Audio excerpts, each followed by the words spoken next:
Bueno, acá vamos a empezar con un video de Iván, del grande, del genio de los genios de todos los tiempos. Él es la persona más preparada, más instruida, que tiene más sapiencia en la República Dominicana en historia, filosofía y todo lo que tiene que ver con la República Dominicana. Así que, sin más, vamos a analizar una entrevista que hay de Iván Gatón en un programa de Siendo Honestos. Así que vamos a rodar con este video, vamos a hacer la promoción de Iván Gatón y vamos a tratar de entender por qué la República Dominicana no puede ser lo que es ahora, por qué debe volver a lo que fue, por qué fue el país donde hubo la primera universidad, la primera universidad de América, del continente americano, cuando las universidades se contaban con los dedos de una mano en el mundo. República Dominicana tenía una. Eso es un equivalente como si hoy dijéramos República Dominicana, Silicon Valley de hoy día. Eso sería lo que era la República Dominicana, esa pequeña isla. Que parece que es algo que en los colegios no enseñan, pero Iván Gatón se está encargando de enseñarlo y de transmitirlo a todos los dominicanos. Así que, como dice esta gorra, great, la R de grain again. Great again, and again, and again. Vamos con el reportaje. Destacado sociólogo y experto en relaciones internacionales en la República Dominicana, conocido por sus análisis profundos sobre temas como la geopolítica y la economía global. Con Iván conversamos sobre cuáles fueron las razones que llevaron a Donald Trump a ser presidente de los Estados Unidos por segunda vez. E hicimos un análisis para entender esta nueva elección y qué significado tiene para el mundo. Hablamos del vecino país y si ha tenido la democracia dominicana una visión común con el problema haitiano. ¿Tomaría tiempo solucionarlo si dejamos de verlo como un problema de gobierno? No te pierdas esta interesante entrevista con Iván Gatón. Amigos de Siendo Honestos, vieron en la presentación que nos acompaña durante la noche de hoy. Es un placer para mí presentar y recibir en esta casa humilde de Siendo Honestos a Iván Gatón. Querido profesor, ¿cómo está usted? Muy bien, muy bien. Y agradecido de estar por aquí. No, es un gustazo para mí. Yo creo que siempre es bueno tenerlo en el programa, porque siendo honestos, vivimos en un mundo convulso. Y para comprender no solamente en dónde estamos, sino hacia dónde vamos, hay que echar páginas hacia la derecha, hay que ver las cosas en una dinámica no nada más de... Lo acaba de decir. Vamos a tener que girar la página hacia la derecha. Perfecto, perfecto. El inmediatismo, de la inmediatez, sino cómo llegamos hasta donde estamos. Voy a empezar por el tema que está en las mesas de todo el mundo, o al menos en la de un grupo importante de la población, y tiene que ver con lo que está pasando en Estados Unidos. Acaba de ganar Donald Trump la elección presidencial, el Partido Republicano se lo llevó todo. Iván, ¿tú sabías que iba a ser así? Bueno, un estudiante de la maestría de una de las universidades del país me escribía: profesor, usted había dicho en febrero.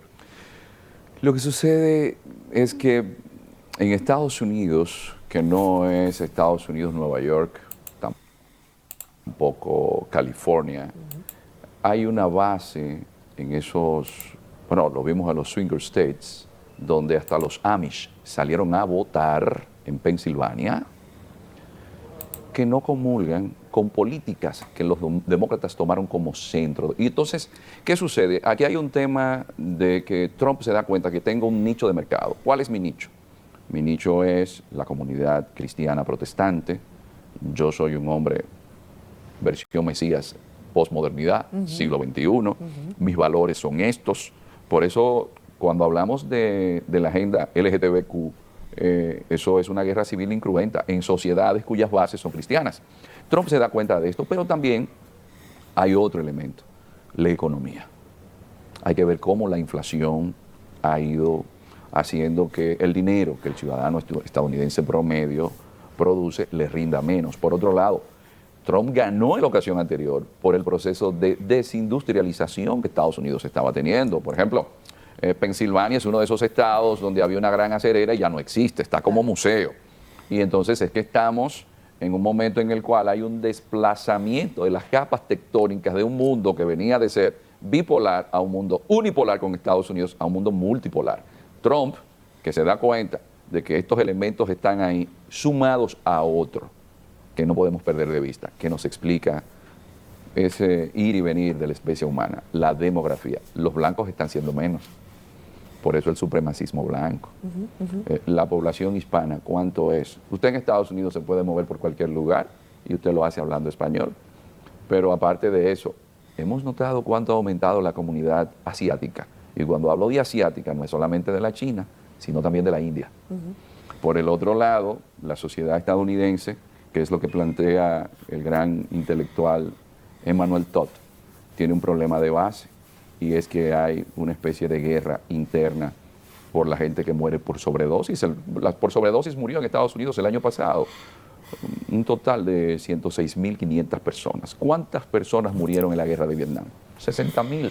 Cuando en una sociedad por sobredosis, donde la mayoría son jóvenes, mueren más de 100.000 personas. ¿Y qué dice Trump? Lo que traen esas drogas son los migrantes, los asesinos. Entonces la gente dice, no, pero pandillas en Estados Unidos, el tren de Aragua en Estados Unidos. No, el tren de Aragua no. Aparte de todas las pandillas centroamericanas, son las pandillas de los propios estadounidenses, que de esas negros, no se hablan, ¿eh? que de esas no se hablan, y que en comunidades como Chicago hay lugares que usted no puede entrar, o en el caso de Nueva York. Entonces hay un problema de inseguridad, porque los que vamos a Estados Unidos con frecuencia nos damos cuenta en California, en Nueva York, que esa sociedad tiene una crispa. ¿Alguna corrección, Iván? Son ciudades, estados demócratas. California, Nueva York. ¿Qué hace Trump? Que nació con el bachillerato aprobado en tigraje político. Dice, ¿cuáles son los problemas que me van a permitir a mí conectar con esa población? Yo que soy demócrata, me voy para el Partido Republicano. Se va al Partido Republicano, que eso no se dice, pero es así. Y en el Partido Republicano lo subestiman. De hecho, en una famosa cena que se hace en Estados Unidos con los miembros de los distintos medios de comunicación, Obama se atrevió a burlarse de Trump, diciendo, cuando Trump llegue a ser presidente, pero como burla, como sorna, sin pensar que Trump se dio cuenta que en el mundo en el cual nos encontramos, ¿cuál era su nicho de mercado? El populismo, la posverdad. Trump es el primer presidente de la posverdad. Hubo un momento en el cual, en una entrevista, Trump dijo, yo puedo matar a alguien y la gente no lo va a creer, porque yo voy a decir que no. Increíble. Ese documental lo hizo la Deutsche Welle alemana, porque también nosotros estamos perdiendo de vista algo. Los medios de desinformación masiva, porque ya no son medios de información, porque los periodistas y los grandes medios tienen líneas donde la ética se pierde. Hay estudios comprobados que CNN, BBC acá en Inglaterra, todo el Main Street Media, son medios de desinformación, no lo digo yo, lo dice Iván Gatón. indican que la gente escucha lo que desean oír. Así es. Entonces, yo lo que deseo escuchar es ese discurso. A mí no me interesa tener conciencia crítica. No, me autoleo, me autoescucho. Veo a los que dicen o piensan como yo pienso, no para buscar cómo cambio esto o cuál es la aproximación que puedo tener con otros, no. A esto se suma algo que coadyuva mucho esa situación, y es que hay tanta información que la gente comienza a interpretar sin tener criterios para poder hacer buenos análisis. Iván, tú has dicho algo interesante. Has dicho que Donald Trump es el primer presidente de la posverdad y que ha sabido capitalizar preocupaciones reales y legítimas de un grupo importantísimo de la población estadounidense. La pregunta es, si tú crees que Estados Unidos y en general, yo puedo decir que la sociedad occidental va en declive, o si definitivamente una cosa es capitalizar una elección y otra cosa es alcanzar cambios reales en la medida en la que la institucionalidad de ese país y del mundo occidental lo permite.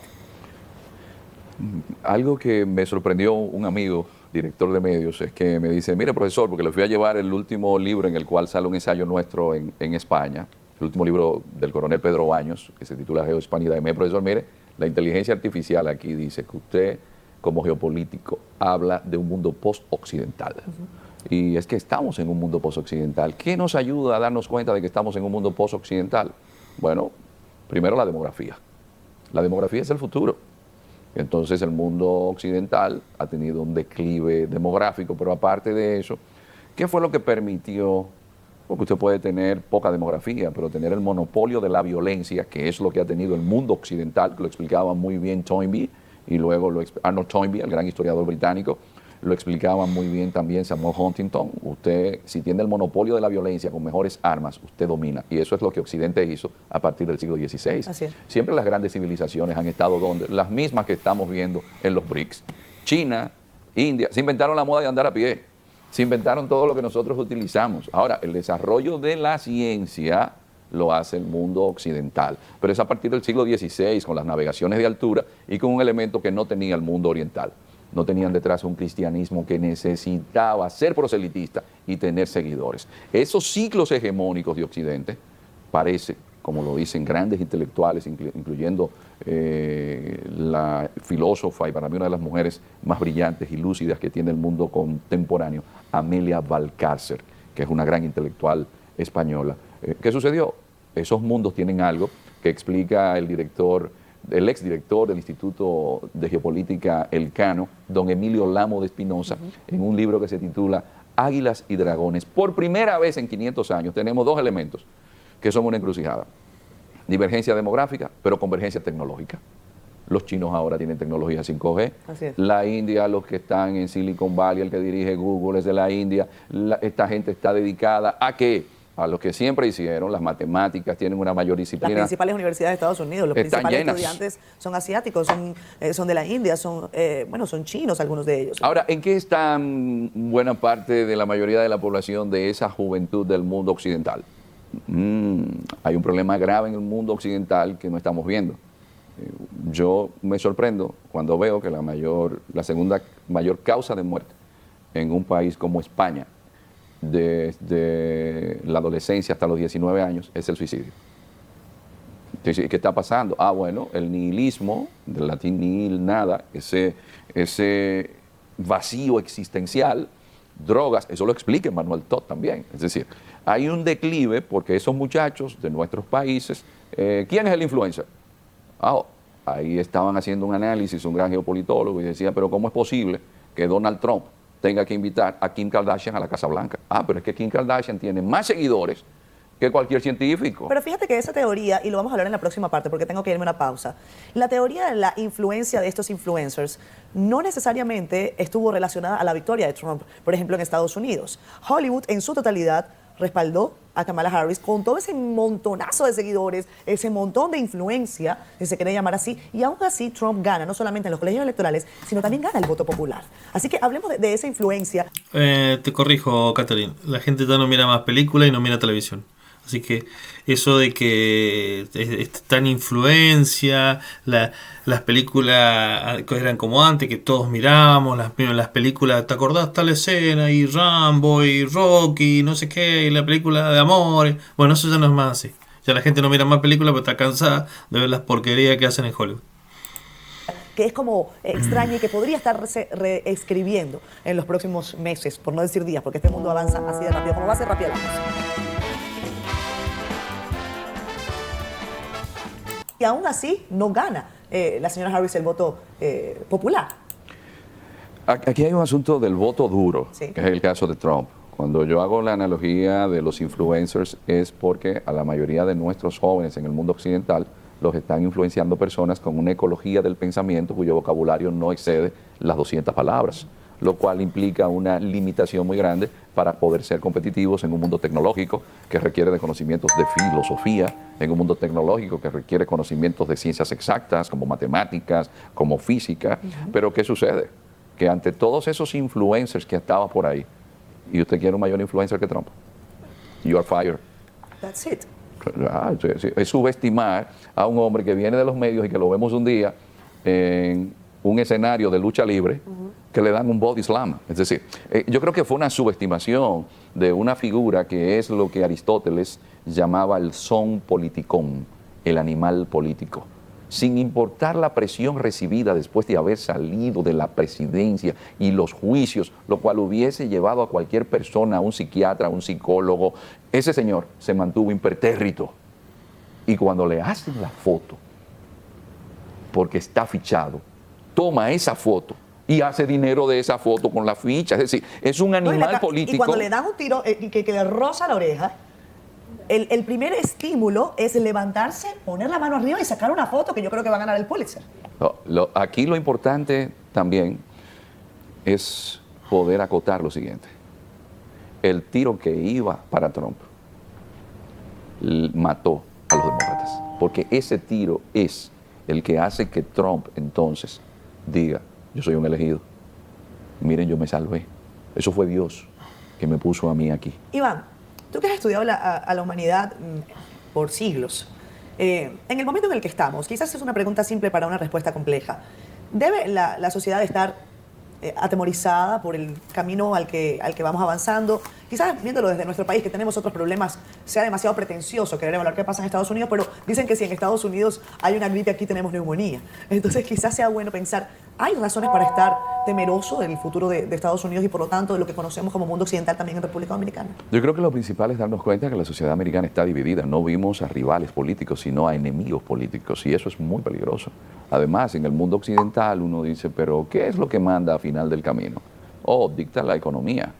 Y si un país como Francia le aporta al mundo un 1.5% del Producto Interno Bruto Mundial, según el Fondo Monetario Internacional, y lo mismo hace Vietnam, que es comunista.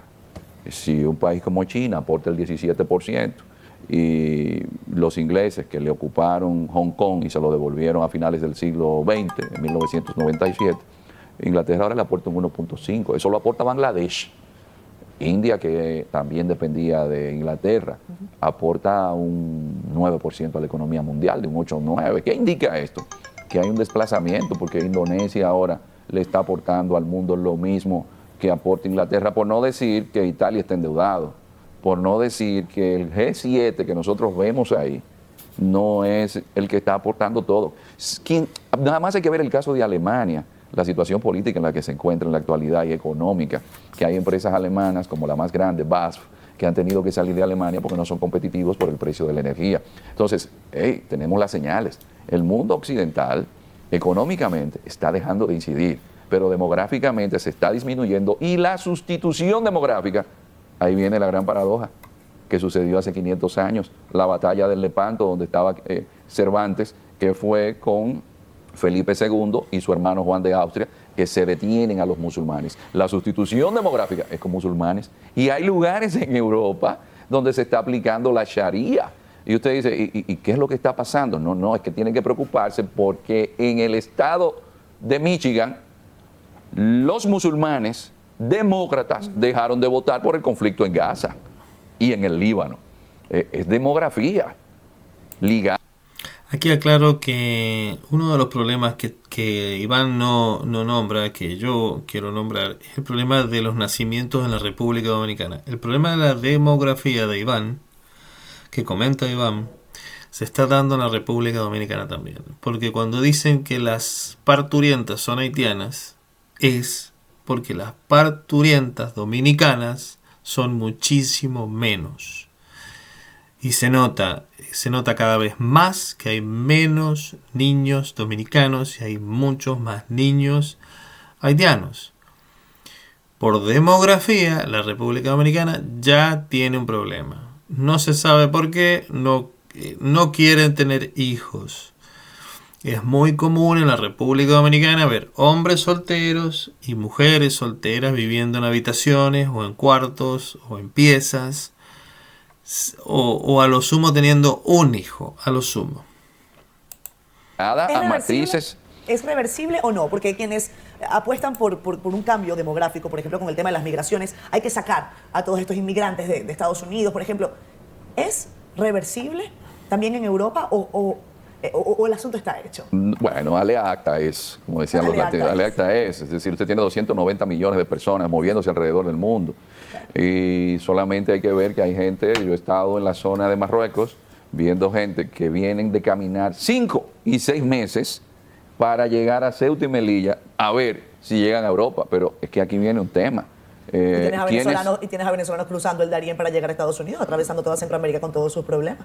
No, para cruzar el Darién hay que tener no solo solvencia testicular, hay que estar amparado en todas las divinidades que puedan existir. Esa es una de las zonas más difíciles para poder caminar. Pero no solamente eso, el mundo occidental genera inconvenientes en algunas zonas del África, que son las que provocan esos inconvenientes, para que la gente tenga que irse de su pueblo. Entonces, si yo tengo una esperanza de vida de 40 años, y en Europa son 75. ¿Por qué me voy a quedar aquí? ¿Por qué me voy a quedar aquí?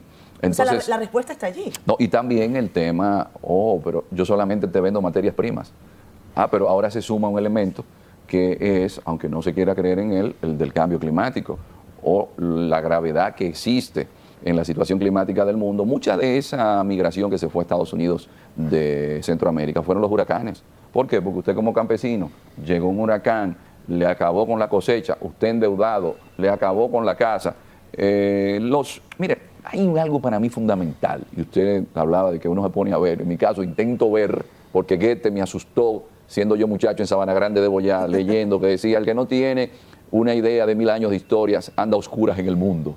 Es que el ser humano, donde esté el pan, está su patria, porque el ser humano es un aparato digestivo que tiene un cerebro como anexo. Entonces, siempre hemos buscado dónde ir a comer y dónde proveer a nuestra prole. ¿Y qué tienen que hacer? Irse a Estados Unidos. ¿Es reversible eso? No hay muro. Los chinos hicieron una muralla que sigue siendo todavía un referente.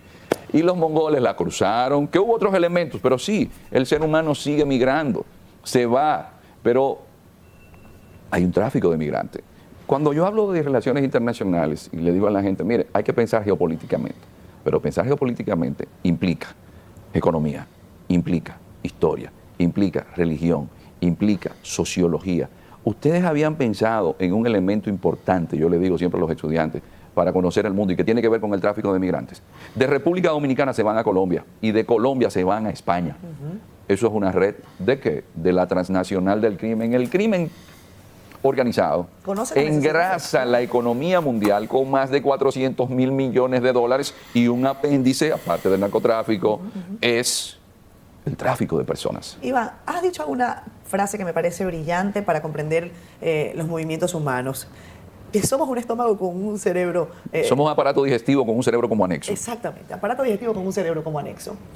Interesante que plantees esto, porque en República Dominicana tenemos a un vecino del que no podemos divorciarnos. Podemos estar peleados, podemos tener mejores o peores relaciones, según, pero estamos en un solo territorio, por decirlo de alguna manera. Somos dos países totalmente diferentes, con muchas situaciones disímiles, pero tú has dicho algo clave. De aquel lado de la frontera, si hay algo que está clarísimo es que hay mucha hambre. Y en este aparato digestivo con cerebro como anexo, pues la gente tendrá que irse a algún lado. Y está claro que República Dominicana es el camino más sencillo. Hablemos cuando regresemos sobre eso y sobre cómo tú ves a República Dominicana frente al enorme desafío que significa tener como vecino al país más pobre del mundo.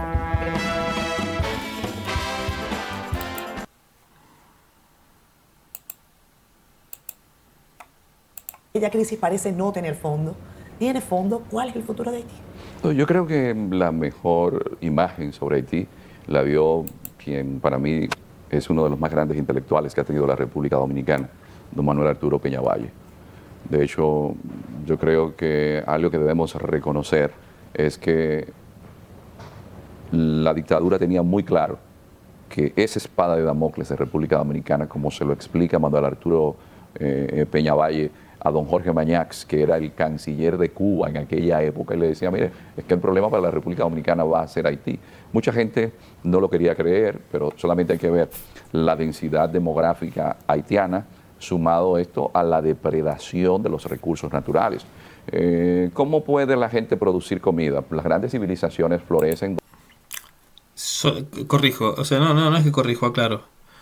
Si ustedes separan, si los dominicanos supieran que en el Google Map, en el mapa de Google, ustedes ponen una ciudad, ponen la isla y la empiezan a agrandar y se empiezan a mover, van a ver que la República Dominicana, cuando lo ponen en el sistema de satélite, la República Dominicana está en verde, verde, verde, verde, verde. Cuando empiezan a ver marrón, marrón, marrón, marrón, eso es Haití. Han depredado todo. Se han comido los recursos naturales. Solo vean el satélite del Google Map, del mapa de Google. donde hay agua, siempre hablamos del Tigris, el Éufrates, la Mesopotamia. Si hablamos de la civilización de la India, hablamos del Indo y del Ganges. Si hablamos de la China, hablamos del Yangtze o del Huanghe. Oh, pero en Haití el único río que ellos tienen importante es el Artibonito y nace en la Loma Nalga de Maco, en Río Limpio, en República Dominicana. No tienen cómo producir comida, pero a todo esto, una densidad demográfica que sigue aumentando, donde del 65 al 70% de su población no tiene identidad. Simplemente eso, no tiene identidad. Entonces, ¿qué ha sucedido? Hagamos un mea culpa. ¿Y cuál es el mea culpa? Desgraciadamente, la democracia en República Dominicana como sistema no ha tenido una visión común del problema haitiano y han convertido el problema haitiano en un tema de un gobierno. Y el problema haitiano no es un problema de un gobierno o un partido político puede estar 16 años, 12 años, pero el problema haitiano es algo constante, es una población en crecimiento de aquel lado, donde tiene una élite política y económica de aquel lado que no les importa el futuro de su pueblo. ¿A dónde van a ir? Usted va a sacar 30, pero van a entrar 30 al otro día. Yo vivo metido en la frontera. Y le puedo decir que entonces... Por donde salen 10, entran 15. Sí, pero también hay un tema, que uno va a la frontera y uno se da cuenta que el proyecto más visionario con relación a la frontera fue la dominicanización de la frontera, y eso lo hizo Trujillo. Entonces, ¿qué ha pasado con la democracia que no incentiva, como dice el artículo 10 de la Constitución, que en la frontera haya mayor atención? Donde yo voy a un poblado, el más remoto, que se llama Guayajayuco, y tienen años esperando que nuestra clase política le hagan un puente que lo una para que no tengan que entrar por la carretera internacional, que es peligroso, para que lo una con Río Limpio. Entonces, ¿cómo es posible que a las comunidades fronterizas no se les hagan los caminos vecinales que necesitan? Que los jóvenes que están en las comunidades fronterizas tengan la mejor calidad de educación. Pero en todas esas comunidades habían hasta escuelas de música. Iván, sobre este tema hay dos visiones, ¿no? Algo que quiero aclarar.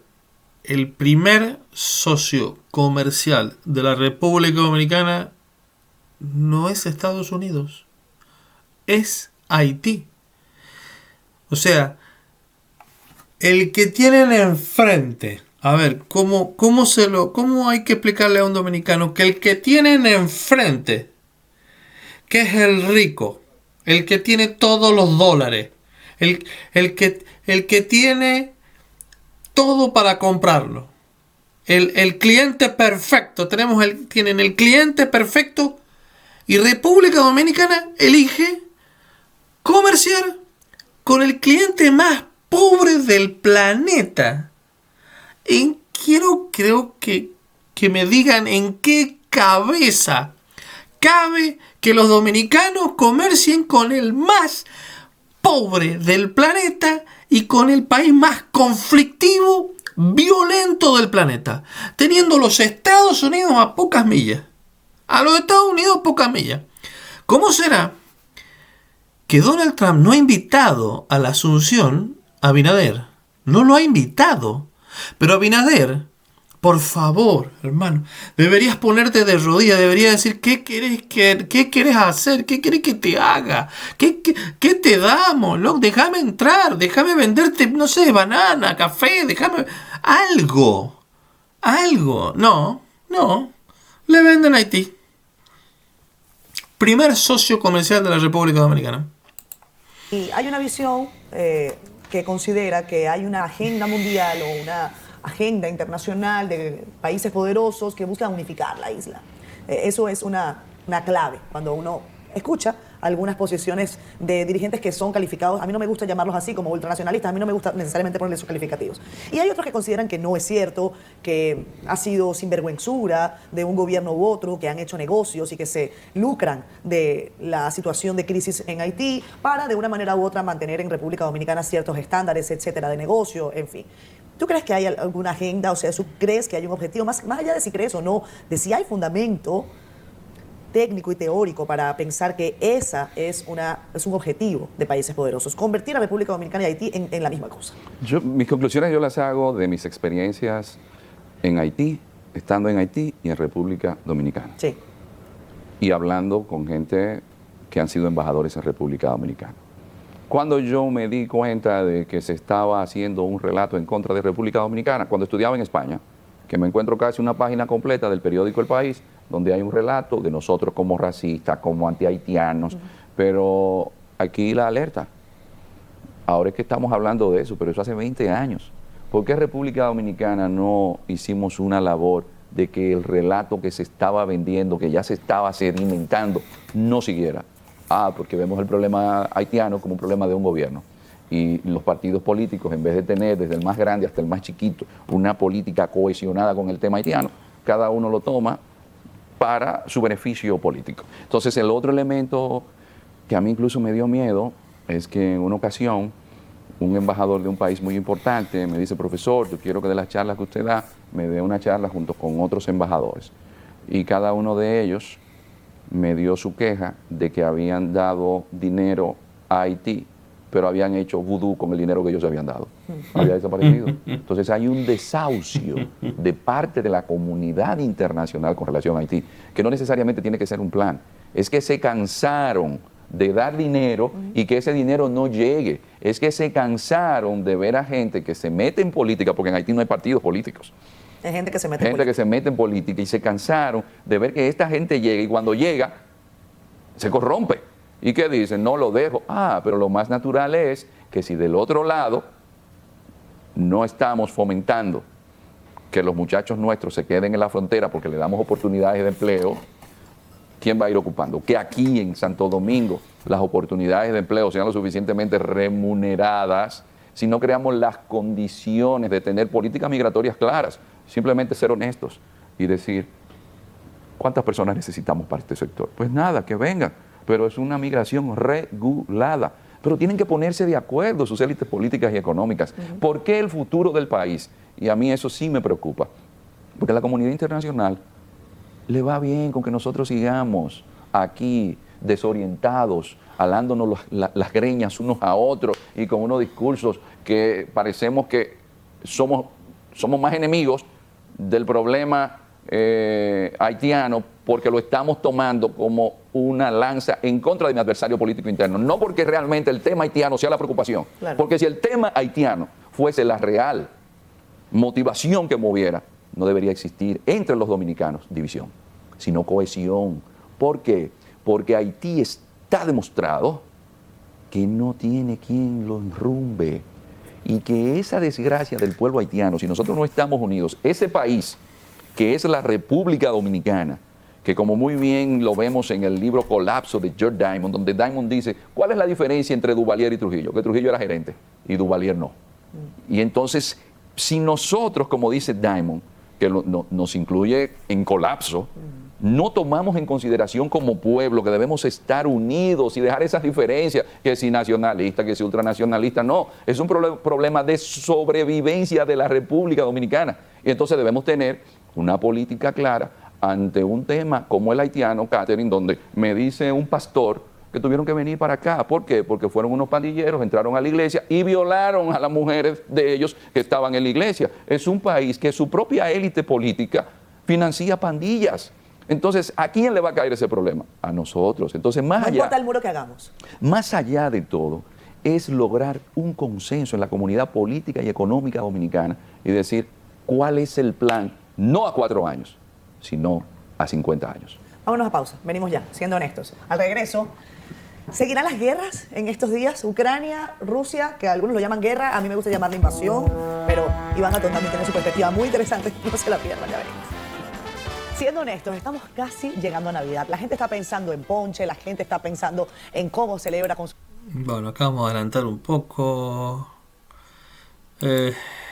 Iván ya... Tuvieron problemas con Trump y se fueron con el demócrata, y el demócrata le compró ese proyecto. Eso hay que ser claro. Porque entonces, el Donbass. Bueno, acá doy por finalizado el video, ya Iván empieza a hablar de la política internacional. Me interesa la República Dominicana, básicamente, y me interesa todo lo que este genio de este profesor de historia, con todos los honores realmente, que sabe muchísimo. Es más, yo creo que Iván podría, así como Borges era ciego y escribía, tiene una capacidad de memoria tan grande, Iván Gatón, que podría quedarse ciego y seguir, por supuesto, que alguien le leyera o libros audibles, pero él podría seguir en su profesión, porque tiene una capacidad de memoria tan grande. Yo no sé cómo memoriza tantos nombres, pero tantos nombres, y encima todo distinto, ni siquiera memoriza nombres de la República Dominicana, de toda la historia de la humanidad completa, ¿sabes? Así que es un baluarte para la República Dominicana y que los dominicanos deberían estar orgullosos de Iván. Así que un saludo a todos, suscríbanse y denle like a mis videos.